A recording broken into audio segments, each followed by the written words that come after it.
Good evening, everyone. Test, test, test. Good evening. If you can make sure you're signed in at either of the side doors and grab a seat, we'll just allow a minute or so and we'll get started. So thank you all for being here. It's nice to see the turnout. By the way, on handouts, we have a few more people than we anticipated, so if you didn't get a copy of everything, make sure you kind of sit close together or be willing to share if you have extras and you're sitting with a spouse or somebody else. Be willing to share when we get to that.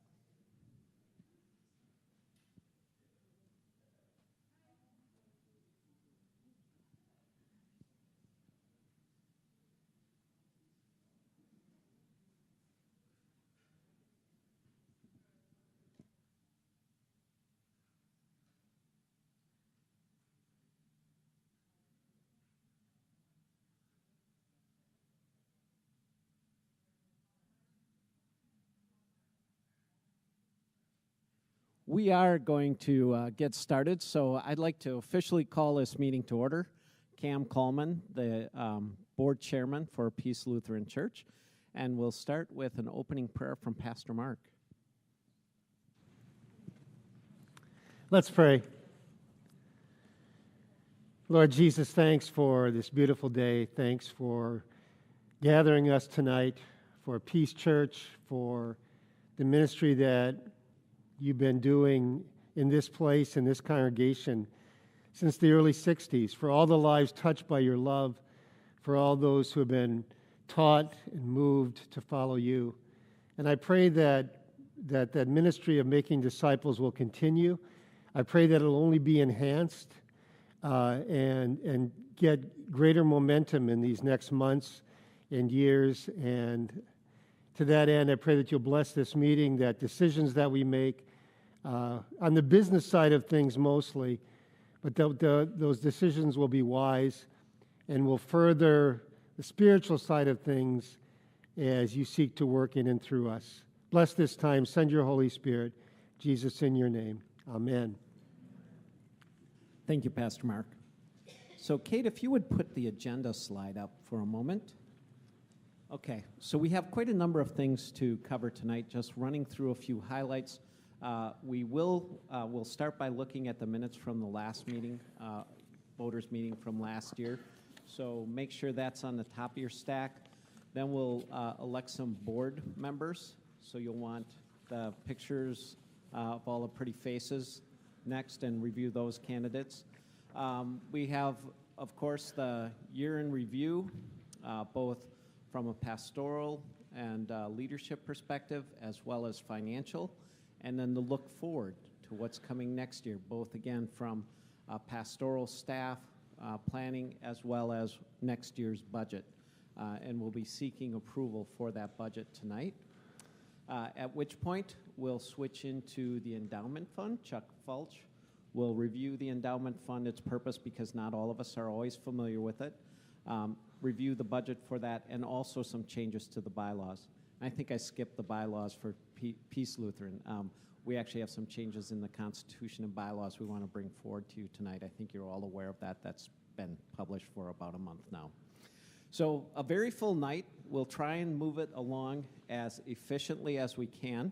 I want to make note that we are live streaming tonight, so that's a first time for this. There are people who wanted to see and hear what's going on at this annual meeting who were unable to attend in person. So when we get to the point where you may want to ask questions, I will ask that you approach one of the two microphones on the side, please. And when you ask your question, if you would announce your name, speak into the mic clearly with your question. So again, those who are online are able to hear and get as much out of the meeting as those of you who are here in person. Okay, so with that, let's get started. And the first thing is we need to approve the minutes from the June 28th, 2021 Congregational meeting. You have those in front of you. If you don't and you need a copy, raise your hand.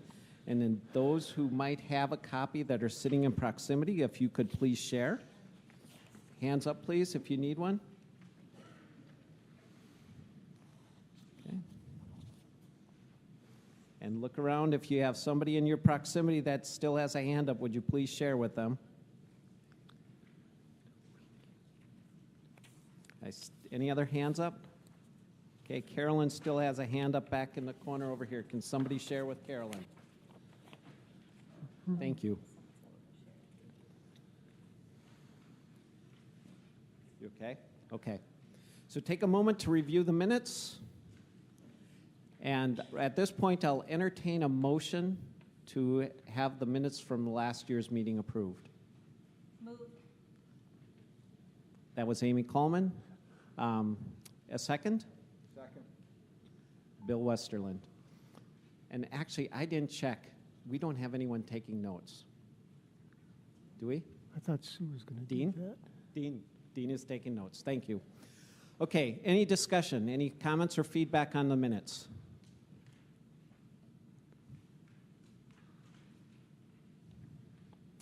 Okay, seeing none, we'll take it to a verbal vote.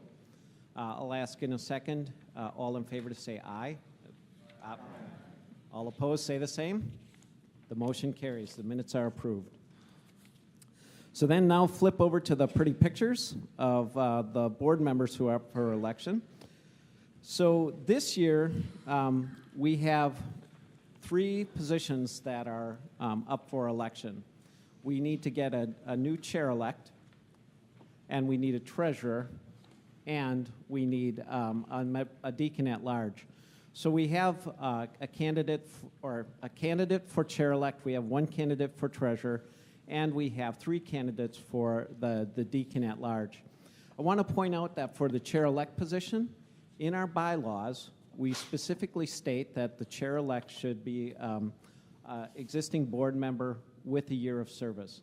None of the current board members that meet that criteria were interested or willing to serve in that capacity, so we're seeking an exception to have John Jensko, who is willing to serve but doesn't meet that criteria, to fill that role. So a positive vote for John is also a positive approval of that exception. And by the way, that's not without precedent. The first time I was chair-elect, I was new to the board. John Reagan, who's taking over as chair now and current chair-elect, did not have a full year of service when he came on. So we have done this before with, I would hopefully argue, some success, but just making you aware, we want to be as transparent as possible about that. So you all have ballots in front of you. Actually, we have the candidates up? Okay. So John will be taking over as the board chairman, and there you see our chair-elect, deacon at large, and we should have Gail and Kathy. So you have the bios. You need to vote for one of each, 1 chair-elect, 1 treasurer, 1 deacon at large. And then if you would, hand your ballots, fold them, hand them to the center aisle, and we'll have people collect them and take them.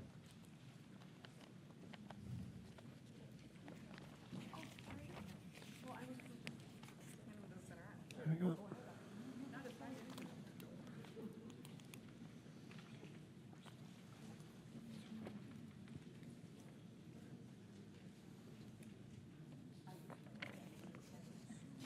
Oh, A point brought to my attention. Nominations from the floor.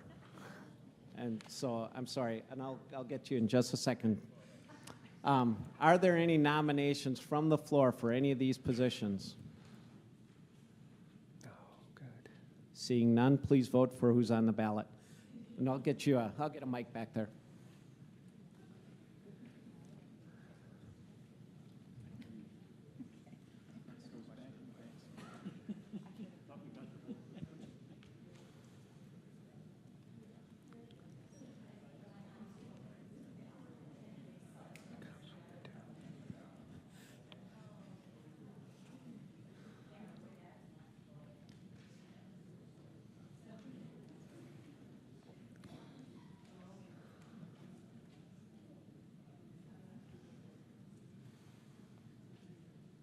If you're still working on a ballot, please raise your hand.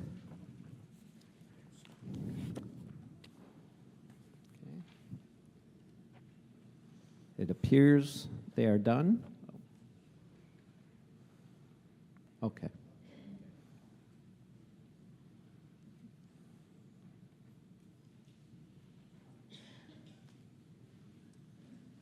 Okay, it appears those are all taken care of. We'll have results a little later in the meeting. With that, Pastor Mark, can you come forward and recap last year's ministry activities?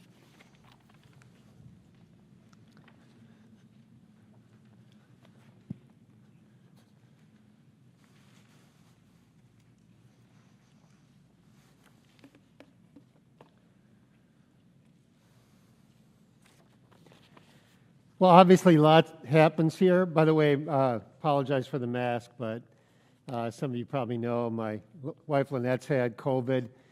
You know, I would. It's funny because I would sort of tease husbands or wives if they didn't get COVID from their partner. What was the problem? You know, was there a problem? But she got it, and I have not gotten it. So maybe there's a problem. I don't know. So at any rate, hopefully you'll be able to hear. All right, so a real quick recap of some of the things that the leadership team wanted to highlight for you. And so I'm just going to go through these slides, and I'm not going to read them to you, but I will maybe highlight a couple things.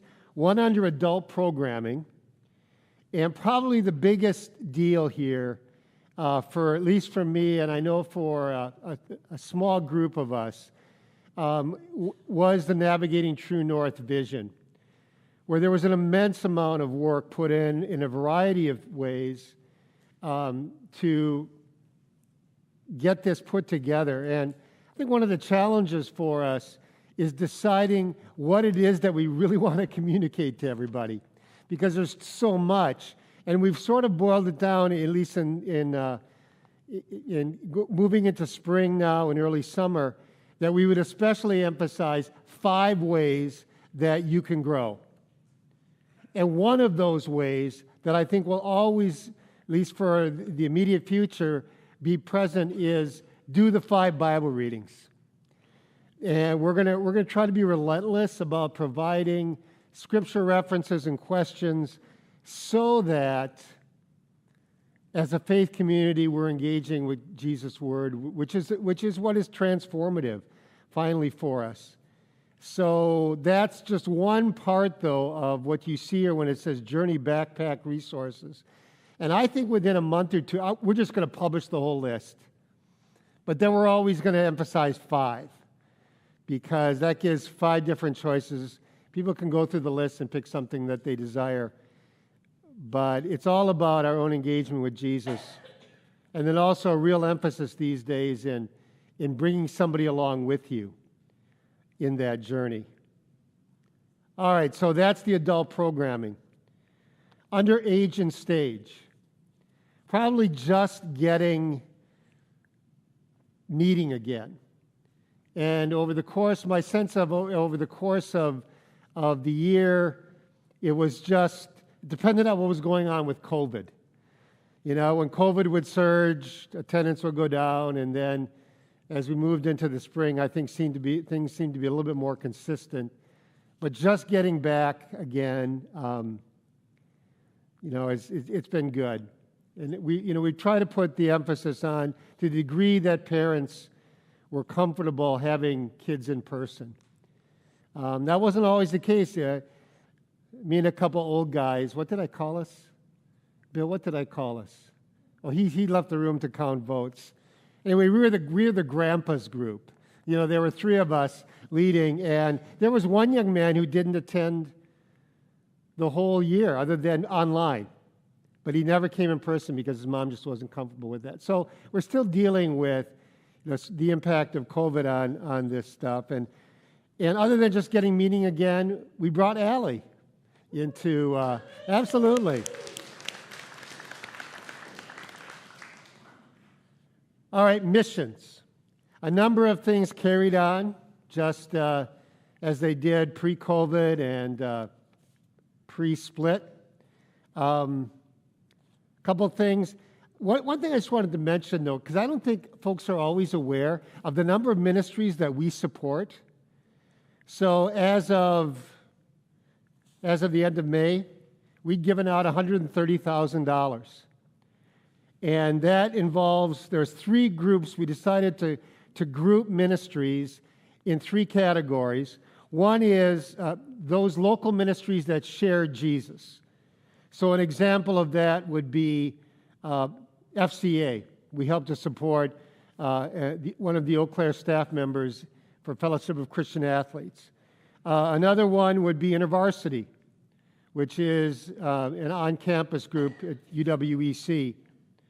Another one would be Tandem, which is a ministry seeking to reach out to kids that are on the margin. So those are all specifically Christian groups. Then we have a bunch of human care ministries that we support. The biggest of these, in terms of dollars, is Feed My People, which is the local agency seeking to provide food for, again, those that are on the margin in terms of having a sufficient food supply. Others, Bolton Refuge House, Chippewa Valley Free Clinic, Fierce Freedom, involved in human trafficking, and so on. And then there is Love the World. And that's actually, it's probably our biggest single in terms of the 3 categories. But that includes Camp Luther, of course, a chunk to do the CASAS builds. This year, Feed My Starving Children is going to be a big outlay as we, again, pack meals.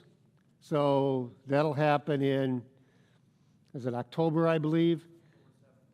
October 7th and 8th, right here in this room, probably. We'll be packing meals again, so just keep that on your schedule radar. So I think we don't say enough about this, and it's just, again, there's sort of a communication issue for us. What do we talk about? And I think most of the time we tend to talk about what we're doing, but there's a lot of things that we're supporting in other organizations, and we have lots of volunteer hours going in those directions as well. And then finally, operations. And there's a whole bunch of change that has gone on here. But in terms of dollar outlays, special dollar outlays, our heat pumps failed. That was a ridiculous amount of money. And then we had planned to do the roof in, have we ever had any leaks over there? Oh yeah, I guess we have. And so that was all planned, and that just took a while. But I think that's done now, actually, which is a very cool deal. So, yeah, and then position opportunities. And the decision was made to go, with a change of past practice in particular, was to have a full-time custodian, Tim Bain, and then eliminated most of our part-time, we were always having to recruit because people would work for a little bit and then they quit. And so we've gone away from having all these part-timers, and just Tim and I think maybe 1 or 2 part-timers, depending on how you count. All right, so that's a recap. Does that raise any questions for anybody, or any things that you saw up on the screen, or that you might want me to talk further about? Seeing none, let's go to plans for the next fiscal year. These are organized a bit differently under our themes of discover, grow, and go, and then adding on to that age and stage and leadership. All right, so let's start with discover. And it's worth noting that, so we did the Red Letter Challenge in, we did what was the original core Red Letter Challenge in fall of last year. And what we're going to be doing now in Lent of next year is to do the forgiveness. He's got a Red Letter Challenge on forgiveness. And we just think that kind of what's going on in our world, no less what's going on within our own community, that that I think that's going to be a powerful theme for us. So you can expect that in Lent. In the meantime, off and on, as we've been talking about, we're going to make our way through the Gospel of Luke, and I don't exactly know when that's going to end, but it'll be sometime in 2023. So discover is very word-oriented, especially as we sort of redefined it, post navigating True North vision. Grow is more relational, and I think that if we can do, for instance, the Wednesday evening meals, and I know not all of you come to those, but they are a great way that we connect with each other in the Peace family. And so I'm excited about that, and we're going to, again, we love people to do the Bible readings. We'd love it even more if they did it with somebody else. And so that's by way of being part of a life group, that's engaging with the scriptures. And then the more recent initiative, and this is, I don't know, I wouldn't say we have any traction on this yet. In fact, I haven't even met with my journey partners. But this is to get one or two people along with you, and there's with a level of discussion, accountability, support, mutual prayer, and so on. I actually think that can be a game changer if we can get it to be part of our culture here. Because let's face it, most of the time for Lutherans, we're really private about our faith journey. And my sense is we've impoverished ourselves by keeping it so close, it's just really me. Maybe that's worth a question or two. Go slide. I mentioned Feed My Starving Children. One of the things that we really haven't done a lot of for a while, I think Pastor David has done a class or two over the years, but he's been here a while too. And so who knows how long ago, but to do some training for witnessing, to be able to help us be able to share our faith in a way that does so with humility and sensitivity, and yet at the same time with courage and conviction. So I'm excited about a number of things that we're doing, but that's maybe number one on my own personal list, since I think it's been a lack here. Age and stage. One of the things that interests me is to seek to expand our engagement with parents and families, to minister to their children, but even more importantly, to try to make homes spiritual centers. Because again, at least since I've been around, having grown up so I went to Lutheran grade school, but that's where the spiritual center was. Lutherans are used to the spiritual center being at the church or the school. But all the evidence out there says that what really matters in terms of shaping kids is what goes on in their homes. That is just crucial. And so to be creative regarding how we engage with parents and helping parents to get the skills to raise their children to follow Jesus. So that's what really interests me under age and stage. And leadership, we've got a bunch of positions to fill and want to begin moving toward calling that third pastor, which we'd really like to do this year or into this new program year. Oh, I don't know. I went over those pretty quickly, but didn't want to belabor this. Questions that you have about what you heard or what you didn't see that maybe you'd like for me to address? Mark, what is the LEADR? Oh, leader. Yeah, that's actually it is a software platform or online deal to help people to me, it's to communicate better with their, so like especially supervisor-supervisee relationships, help people set goals and then actually track them. So typically what we do is we set goals and then we forget about them.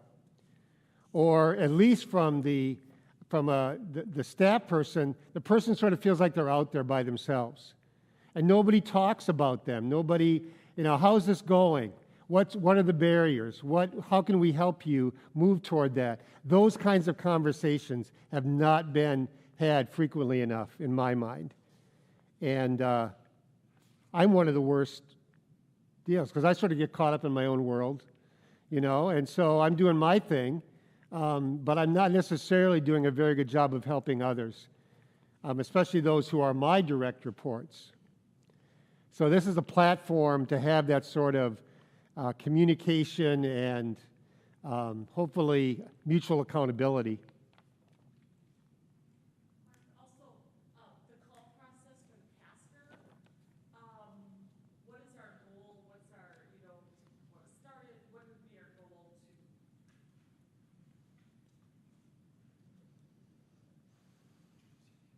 Okay, I'm sorry, Carolyn Hackman, and no one's ever not been able to hear me.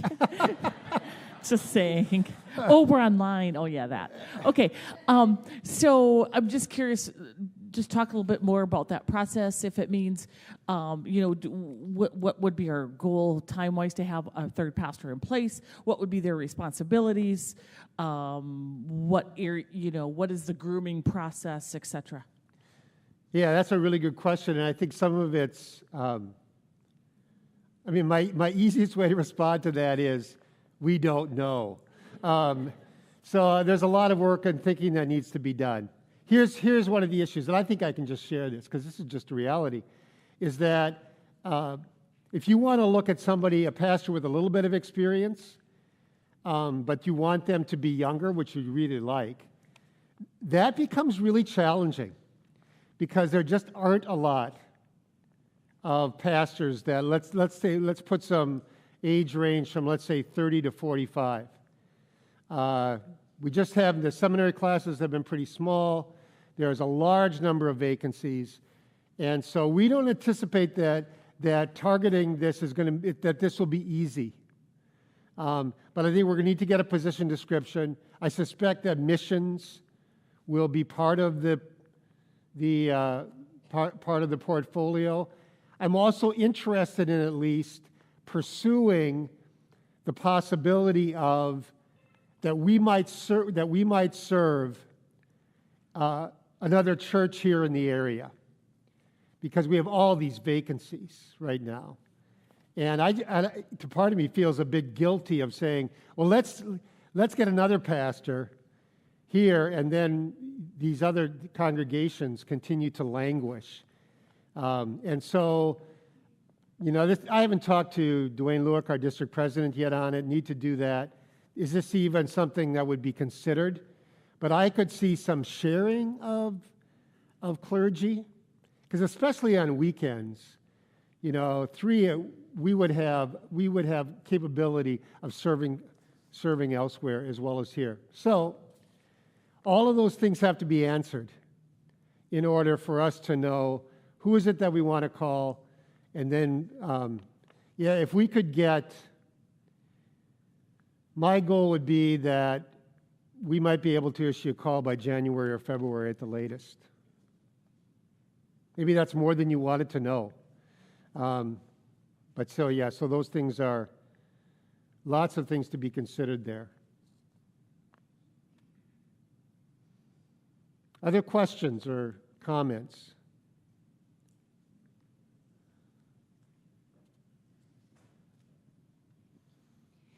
Marilyn Nelson, and I just have an observation. I taught Sunday school this year, haven't done it for a while, and it was wonderful. But there is so much inconsistency in attendance in Sunday school that I truly wonder, how much of an impact we make.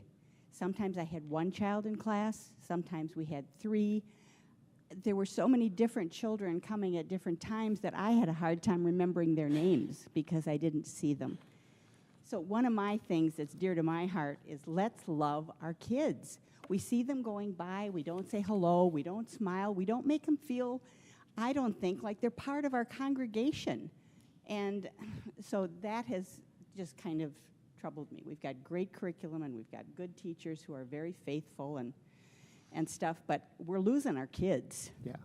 And part of that's just because of the family situation and stuff today, but that's a real concern, and I think we need to really emphasize that. Yeah. Thanks, Marilyn. Jen?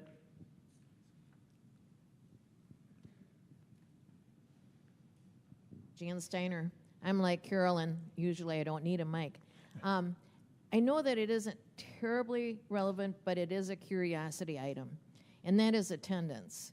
And how many real members do we, or what we call members, and do we know their family size, whether they're attending? I know that when I'm on a counting team, you see donations from people that you haven't seen in church. You know, so I have a curiosity about that whole thing. Well, I think that that remains a quandary, quite frankly, where how many people very much are committed here at Peace, but still haven't made their way back. And I talk to pastors of other larger churches especially, that's the case, that they're watching online, some, and I haven't, to be honest, I still haven't gone back. I haven't really tried to count online engagements. So, but I'm thinking right now we probably have, I don't know, maybe 700-800 regular attenders. But on any given weekend, maybe 40% of them come, which is not that much different than we had earlier, actually, but pre-COVID. But I think it's worse now. Mark, can I make a comment to that too? Yes. So Ann Hartman, deacon, I am working with Lori Briesmeister, and we're trying to figure out a way to connect with existing members who is still here, who is attending online, and we just haven't found like the right way to do that yet. But we are working on a way to try to figure out like who's still with us, who is still attending and still a member. So stay tuned to that, but we are working on it.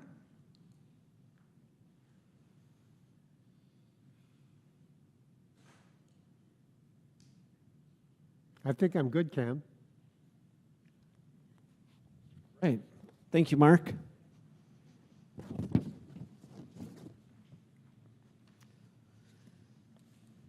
So we will move on to the financial reports from last year. Gail Gracie will take us through that, as well as our budget presentation for 22-23.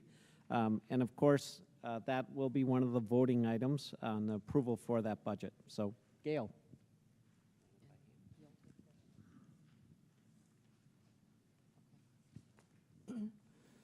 Good evening. I'm Gail Gracie, current treasurer. I stepped in July of last year and took over the treasurer position. I'm just going to go over first some highlights of the financial summary. Just keep in mind that our fiscal year end is June 30th. So this report goes from July of 2021 to May of 2022. So our total income was $1,455,600. The planned, that comes from our budget, which of course was set up prior to a lot of the things that transpired during the last year. So the planned amount was $1,704,609. Our operation expenses, the actual was $1,205,033, and the planned amount from the budget was $1,559,868. Our net income. Do I not have? It's up on the screen. There should have been. Do we not have it? That was not a handout. Okay.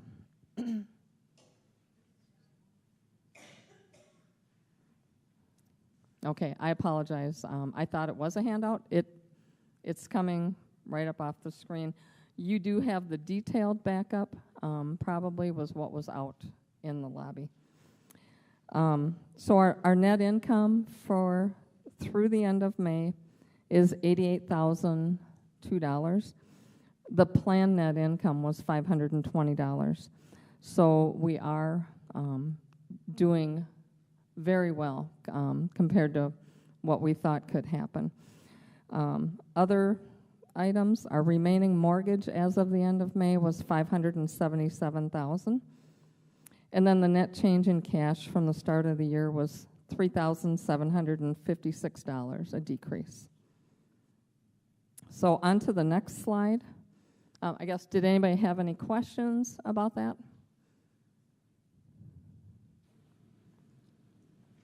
Okay, the next slide just has some information that we put together where we expect to be at the end of June, which is the end of our fiscal year. We think that we will likely come in somewhere between 1.5 million and 1.575. April and May, the giving was right where we expected it to be for our fiscal year budget. And then one item that I wanted to make sure people understood is the LCEF fund, otherwise known as the Momentum. That was reduced due to capital expenditures. So you won't see those as expense items. Those are CapEx or improvements. And that would include the security system that was put in, the boiler, and then also the roof. Now, the full amount of the roof is not in there. We expect the rest of that bill to be paid before the end of June, and that amount is $77,741, and that will also come out of the LCEF fund. So it will not affect our income statement. It will affect the balance sheet.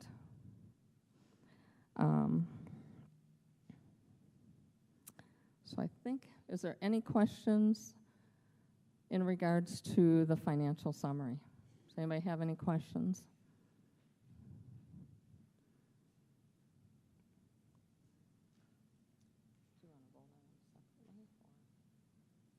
Okay. Sorry. Carolyn Hackman. Just a quick question. We did the commitment forms. Where are we with that? Is that on par with, I don't know who collected those. How is that looking?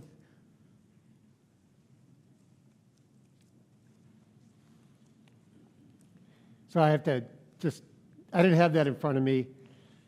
So maybe some of the deacons, because I reported on that last week. So like 120 some folks committed about 750,000. So about half of our budget, which I thought was pretty good. Since we have, I don't know, we still have over 300 giving units. So something like that. I went back and looked at what happened for Accelerate.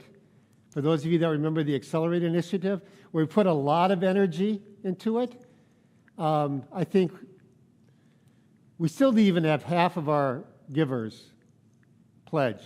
A lot of people don't really like doing that. Maybe some of them are right here in this room. So I think it was good to ask people to do it, but obviously we didn't budget on that basis. If that answers that question. Okay. Any other questions before I move on to the budget? Okay, Does that sound about right? The budget summary should now be up for, this is our next fiscal year beginning July 1st, 2022, going through June 30th of 2023. The overall budget is $1,531,000. This is a decrease of over $200,000 from the previous year's budget. The planned income is roughly $120,000 per month, except for December, which we normally plan about double, so about $240,000. The mortgage amount at the end of June next year is estimated to be $461,000. So if you look at where it was the end of May at $577,000, we usually see a principal pay down during the year of roughly $117,000. The mortgage principal and interest is included in the budget. None of the capital improvements are in the expense budget because that's a cash outlay, and that'll be taken out of the LCEF or the Momentum Fund. You will see there's no severance liability in there. That has been paid in full. So does anybody have any questions about that first slide with the budget?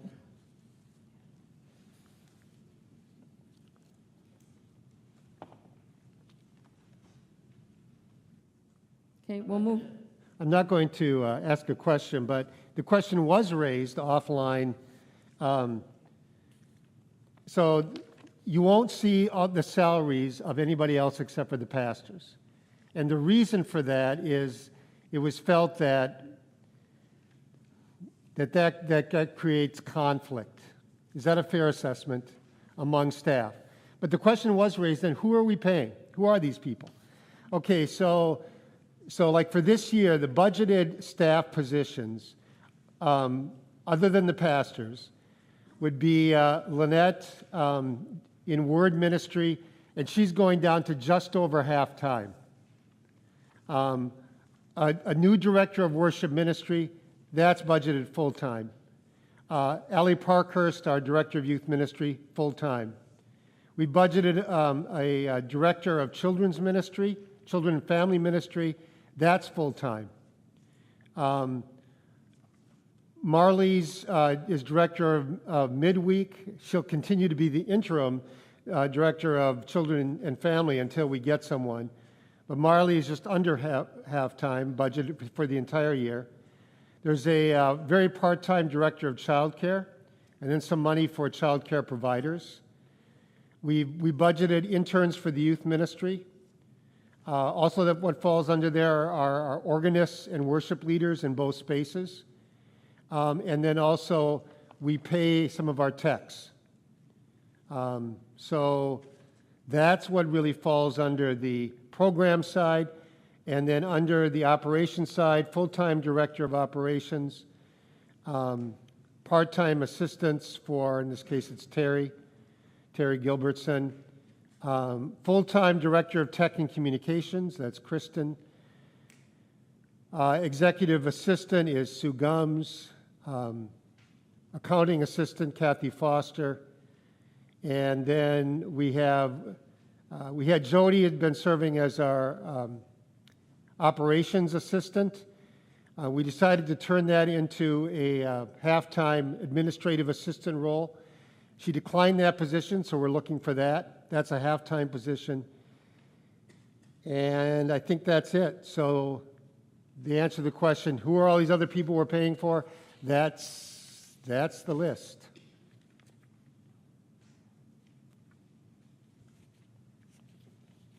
Okay, does anybody have any questions about what Mark talked about? That would be the slide that's up there right now. So basically, moving on to the next slide, which is our pro forma budget. We're showing the planned income of $1,560,000, expenses of $1,398,115 for a net ordinary income of $161,885. Other expenses of $172,036, leaving our net income at a loss of $10,151. If you look at the operating activities on the bottom there, we take our net loss, add back depreciation, which is on our mortgage. Current liabilities is an estimate for expenses of the current month, leaving our net cash position at $96,549. And then our financing activities, which is the mortgage principal payment of $107,325, leaving us with a net change in cash of $10,776 to the negative. So, does anybody have any questions about the pro forma budget?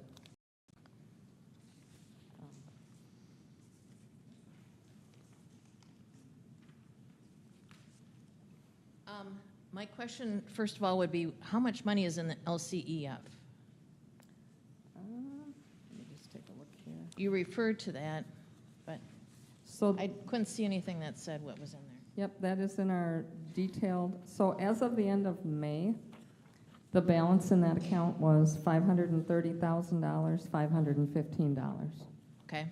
And was the budget prepared with the current staff that are in place now, or was it prepared with the expectation of someone new starting at a lower salary? Lynette, I am assuming, will have a lesser salary and so on. So are the budget figures based on like last year's staff costs or real expectations? They were based on real expectations. Okay. So not current, but going forward. And assuming that they would be filled when? What fill date? Or- Yeah, I don't know. Maybe Cam, if you want to, or Pastor, if you want to answer that, you might know a better idea of when those expect to be filled.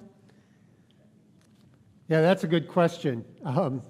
So right now we're interviewing for the children and family ministry position. Love to get that filled before the fall. So that's that one. The worship position, we're gathering names. I'm hoping that by the end of July, that maybe we even are able to offer that. The halftime administrative assistant, I think we'll probably do some interviewing over the summer for that. That's probably a little bit less pressing than a couple of the other ones. All right, what am I missing though? The budget was prepared as if we had these people in place as of July 1. That's how it was prepared. Except the new pastor, yes. The new pastor is as of January 1. Right. Do we have any other questions on the proposed budget?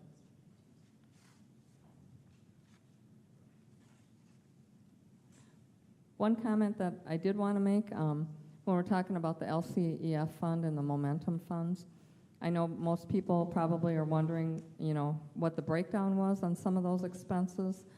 So the boiler system that was paid in full, that was $57,600. The security system was around $24,000. And then the roof, the proposal for the roof was $88,660. We initially paid a down payment of $14,000, leaving the balance at $74,660. We did have a change order, which was to cover an increase in the cost for the insulation system. That left our balance at $77,241, and they made a $2,500 donation to us. So the balance that's going to be paid is $74,741. So we were actually $81 over the initial proposed amount, so, which is good. So, any other questions about the financial summary or the budget? If not, I will turn it back over to Cam. Gail.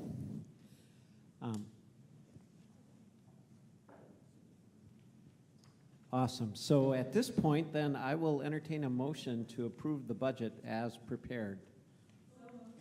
Okay. Is there a second? When you want to take a second?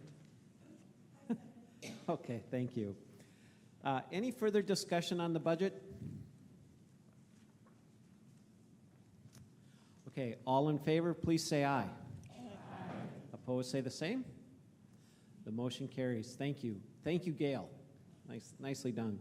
And by the way, thank you for remembering to come to the microphones to announce for the people who are watching online. So appreciate that. We do have the results from the board elections. So John Jensko is our chair-elect for next year. Gail Gracie, our treasurer. And Kathy Saloff coming back on as our deacon at large. So thank you. I want to mention as well that this year Well, in the past, we've actually had somebody from staff who took minutes at board meetings. This past year, though, having kind of being a little short-staffed, we sought volunteers, and Dean Gums, with Sue's assistance at some time, has been faithfully capturing our board minutes and greatly appreciated. So thank you, Dean.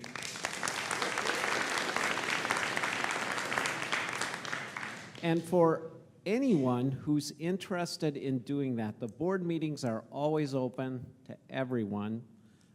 Capturing minutes is something that needs to be done. I don't think it's too onerous, is it, Dean? But it's dealing with the chairman. But if anyone would be interested in doing that, you know, like if we could split that up between a couple of people or 3 people over the year, there's 12 meetings. Please let John Reagan, our new chairman, know if you'd be willing to serve in that capacity. So thank you for that. With that, let's move on to the changes to the Constitution and bylaws for Peace Lutheran Church.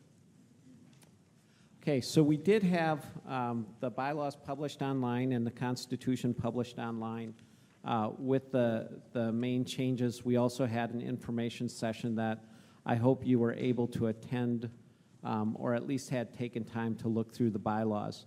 I did want to point out that, if you would advance the next slide, that based on the information session, there was some feedback that we received that we further, well, the policy committee further incorporated into one section of the bylaws, as you can see up here.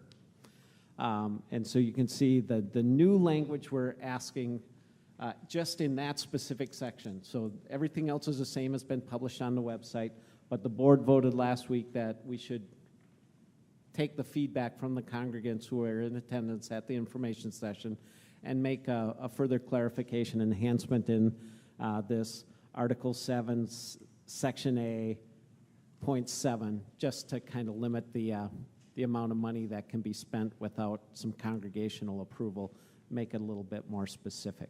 So, oh, I can read that. That was Jan Steiner asking for me to read that. So the new language will read, again, this is powers of the congregation, and it gets down to the congregation at a properly called congregational meeting shall 1, 2, 3, 4, 5, 6, 7 have the capacity to a commitment to contracts for new construction totaling more than $50,000 annually. So what that basically does is it limits the board and the staff from being able to take on new projects in any year that exceed $50,000 without a congregational vote. Okay, and that just tightened it up to make sure that that was in there. So, okay, so that's not the only change in the Constitution and bylaws. Those, again, have been published on the website. Hopefully you've had time to review them. And at this point, what I'd like to do is entertain a motion to approve or adopt the revised Constitution and bylaws for Peace Lutheran Church. Jan moves. Can I get a second? Chuck Falch seconds. Is there any discussion or questions on that? And again, if you would, please approach a microphone or raise your hand if you want one brought to you.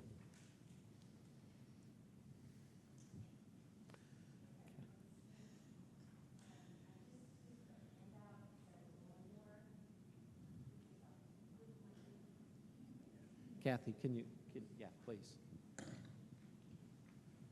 Unless I'm missing this, the handout that we got with says on number 7, totaling no more than 50,000.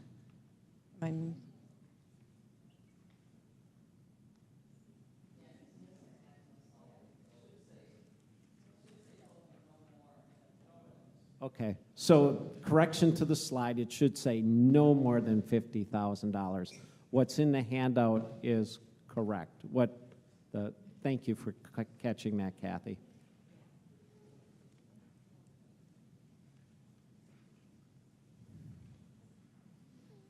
Any other questions or comments?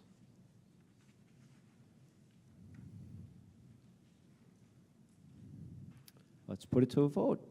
All those in favor, say aye. Opposed, say the same. The motion carries. Thank you. With that, I will turn the meeting over to my esteemed colleague, Chuck Falch, who is the chairman, not only a board member, but also chairman of the Endowment Fund. And he has opportunity to review that, as well as some constitution changes. So, Chuck. Thanks, Cam. You want to put up the slide with the Endowment Fund? There we go. On? Yep, I guess so.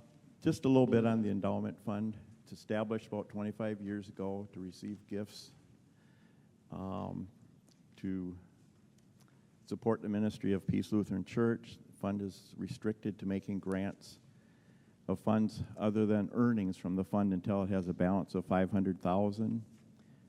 Purposes to support the ministry of Peace Lutheran Church for special purposes. And as it's operated, the fund makes a grant to the church after a request has been approved by the board. And this is the Endowment Board. In the past, we've supported the Brad Gray Seminar, I believe maybe a couple times even, but I know for sure the last time. And in the back of the bylaws, there is a list of what it can be used for. If you want to get just a little bit of a summary of the assets of the fund, maybe the next slide. There we go. Checking account, again, there was, I believe, out in the back, a more detailed breakdown, but for this purposes, assets, $17,050. Oh, thank you. Sorry. Checking, again, was $15,050. Investments, and these are in the Vanguard funds, and the stipulation is a moderate risk or less. So total assets, this is. Oh, I have to get that close, huh? Be like a rock star.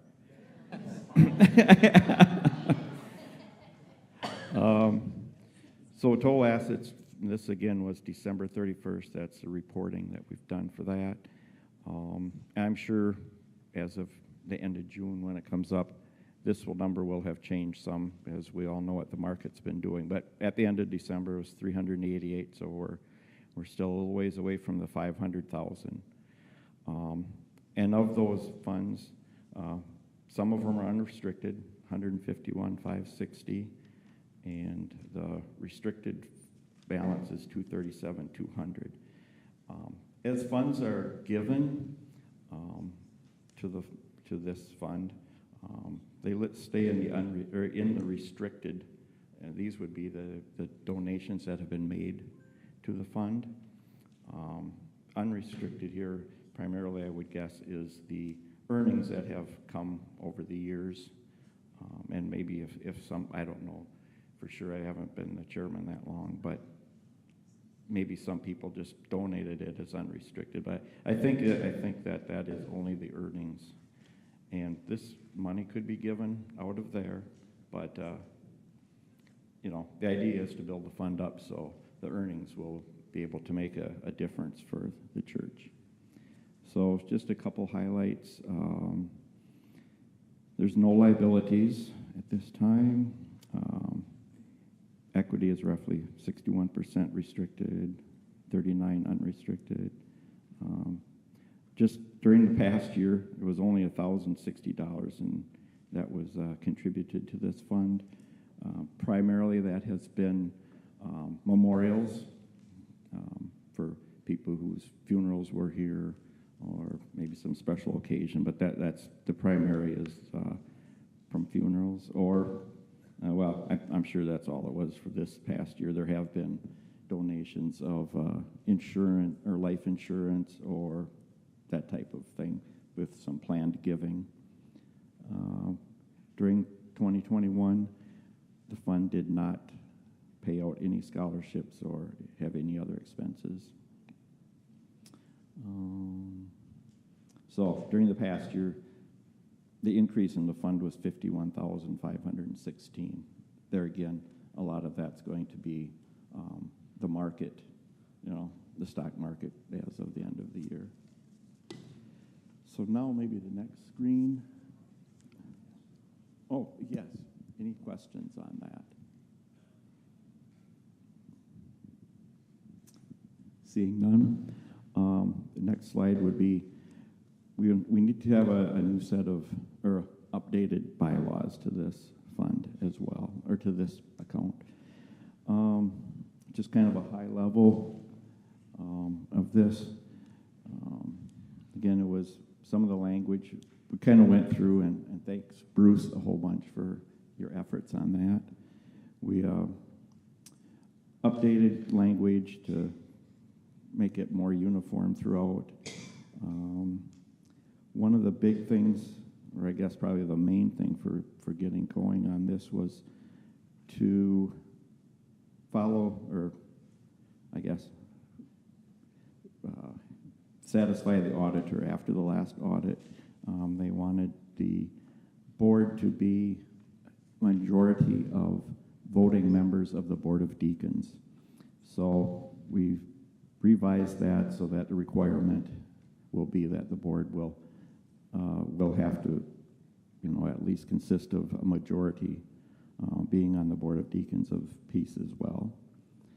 For IRS purposes, in the past, this fund had been on the fiscal year of the church, which is the July 1st through June 30th. That will, for IRS purposes, it has to be on a calendar year. So we've changed that. And we just redefined a quorum as being 3. It had stated 4 or 5. Right offhand, I don't recall what the old one was. But so this will meet. We'll be able to have a quorum now. And I guess there was a reference. At one time they said one of the things was it was listed in the bylaws, the governing board of Peace Lutheran Church, and we just changed that to the Board of Deacons. So these were posted online. I'm not sure how long. I know I've checked, and they were on a week ago or so, so I'm not sure exactly what day they went up. So any other questions on that? Who's on the board with you for the endowment? Oh, well, the lead pastor or his pastoral assistant, and then the treasurer. So it'd be just 3 at this time anyway. We can have as many as 5, I guess it is, but at this time it's just those 3. Anybody else? Okay, I would like a motion to accept the new bylaws for the Peace Lutheran Endowment Fund. If I could have a motion for that. Carol, and a second. Chrissy, thank you. Any further discussion? Okay. So if anybody would say aye for those who approve. Aye. Oppose? Same sign. Hearing none. Thank you very much.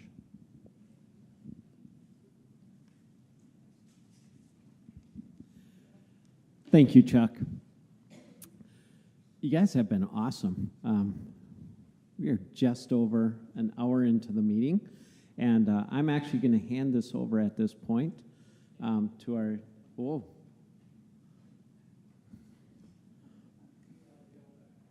do we have?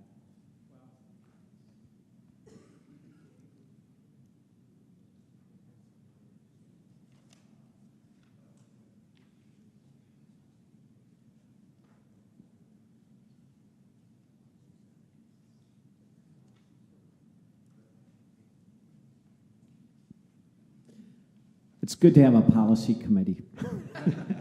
People who pay attention to details. So what Bruce is pointing out is in that change that we're showing. Actually, could we back up to that slide, please?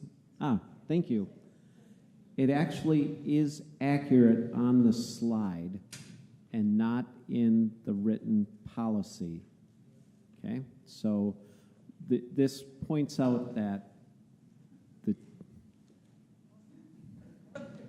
I think we're going to have a policy team meeting here. Sorry.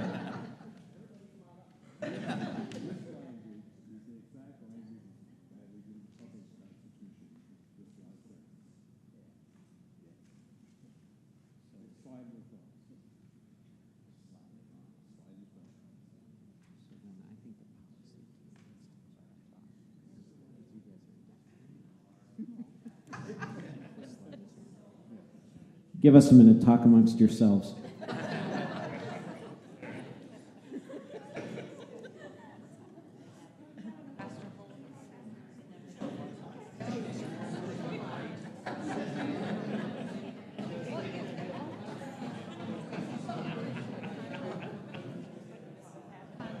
Okay. By the way, you are looking at most of the policy team there. Bill Westerland, Jerry Jeske, Bruce, and then we also had Bob Solberg. These guys did incredible work on working on the policies and Constitution, not only for the church, but also the Endowment Fund. Now they're working on they did bylaws and Constitution. Now they're working on policies. An amazing group. So, getting back to the point, this slide is worded correctly, that the congregation must, the gist is the congregation must get engaged and take a vote if there's going to be an expenditure on some project that's greater than $50,000. So the document that was handed out will need to be updated to strike that word no from there. Okay, but that's what we're approved of tonight. That's the intent. Clear? Thank you. And with that, then I would like to turn it over to John Reagan, your new board chairman, to close us out. Hi, everybody. Before we close in prayer tonight, I just want to thank a few people. First of all, thank you for this opportunity to serve in this way. I also want to thank Cam Coleman, who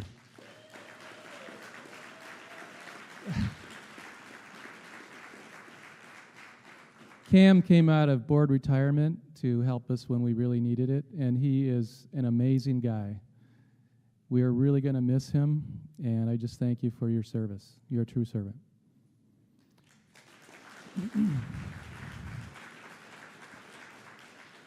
The other person that I want to thank is Ann Hartman.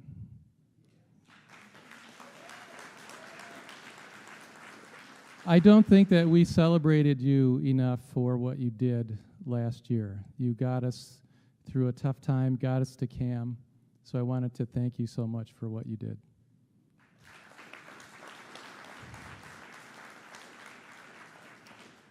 And I want to welcome John Jensko. It'll be great working with you. Looking forward to that.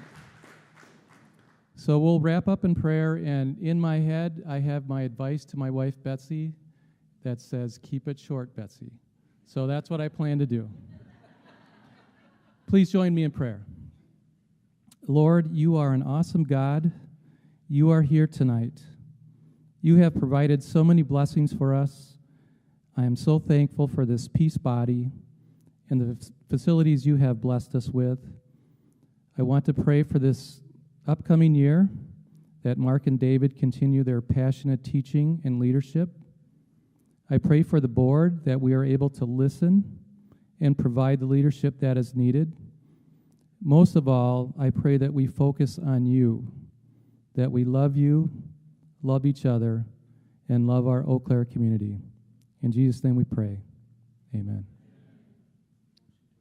And a motion to adjourn. Second? Seconded. We are adjourned. Thank you so much.